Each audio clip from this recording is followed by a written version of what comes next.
sva tatsaviturvarenyam Bargo devasya dhimai Diyo yona prachodayat Om Bhurvasva tatsaviturvarenyam Bargo devasya dhimai Diyo yona prachodayat Om Bhurvasva tatsaviturvarenyam Bargo devasya dhimai Diyo yona prachodayat Om Bhurvasva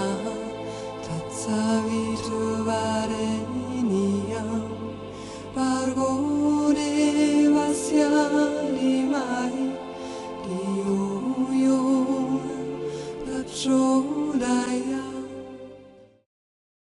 There is a quality which comes through in the film, and this was in a way the original quality which I wanted to catch, which is the energy of the masters, the light of the masters, the aura of the masters. Because when you watch the film, you're watching truth being spoken.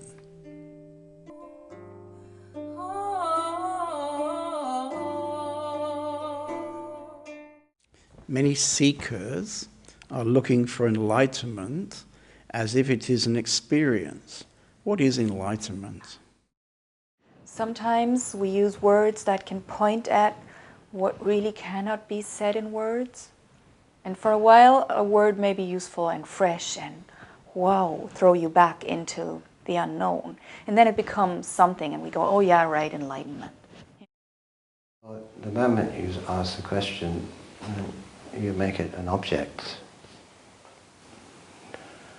And I look at this object and I can't find this object. Buddha's enlightenment, Ramana Maharshi's enlightenment. And simply because Ramana had his, therefore the seeker may think this is what I should work towards, or I shouldn't work towards, but I should wait for grace. I've never met her. And then grace will come, and then that will change my life. Enlightenment is to see that what is self is ever enlightened, and that what is not so self will never be enlightened. And then to be that what is self. And then there is no before and no after in it. And this is not something big or something small. This is simply a little aha. Nothing special. It's like a split second, everything is done. It's just the happiness of this moment, and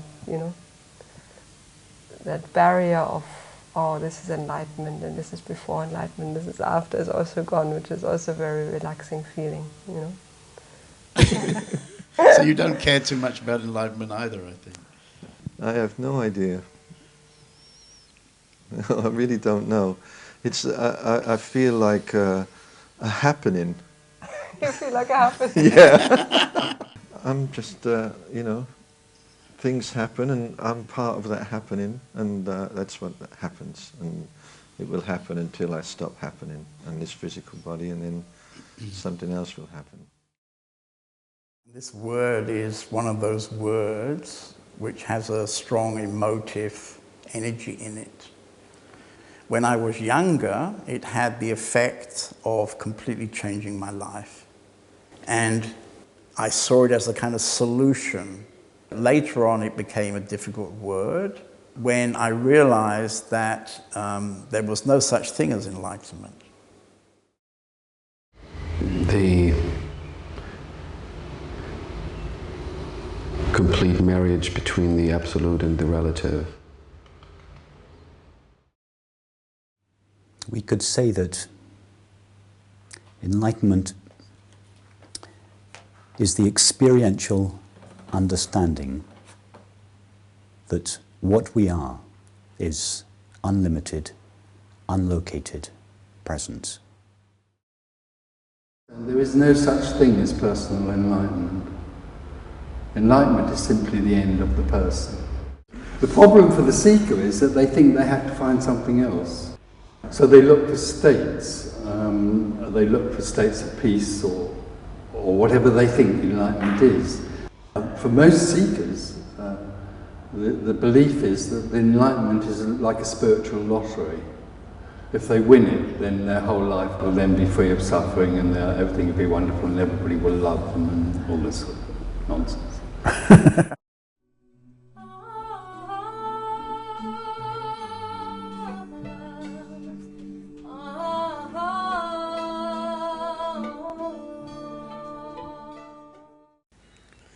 Ramana said self-inquiry is the most direct route to realizing the self. What do you say about self-inquiry and how to conduct self-inquiry?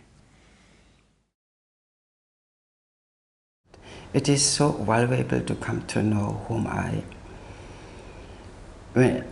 For me, as a meditator, when I hit on the path, that I should ask myself whom I was not interested. Only if I came to Punjaji, everybody whom I, okay, Dolano. Then if everybody asks whom I, let's find out whom I, okay, what to do, isn't it? So when I came to know whom I was so surprised. It made all the difference. You know, a meditator can't really come to know whom I. I'm in total agreement with Ramana's words.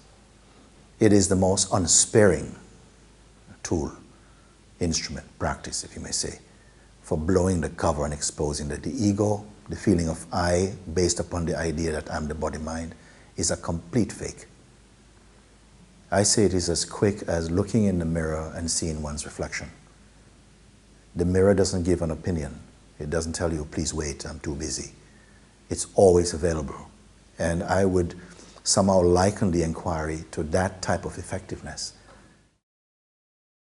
If you keep talking and saying, what am I, there is no room for the answer. You are always projecting your own stuff. So really, the important element of the self-inquiry is not the question, what am I, being asked, but rather the listening to the answer. So it could be said that the question, what am I, it would be enough to ask it once, and then to listen to the answer. And then our life, in all its details, our daily life, then becomes the listening to the answer, you see?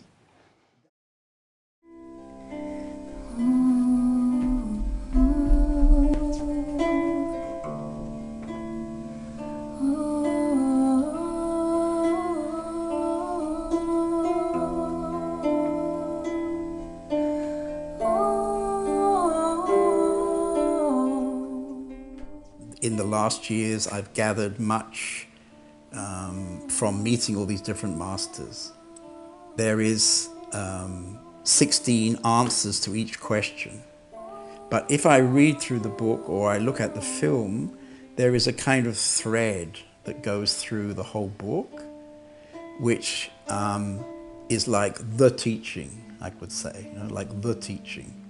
And this, the teaching, has definitely influenced some aspects of what I would share with people.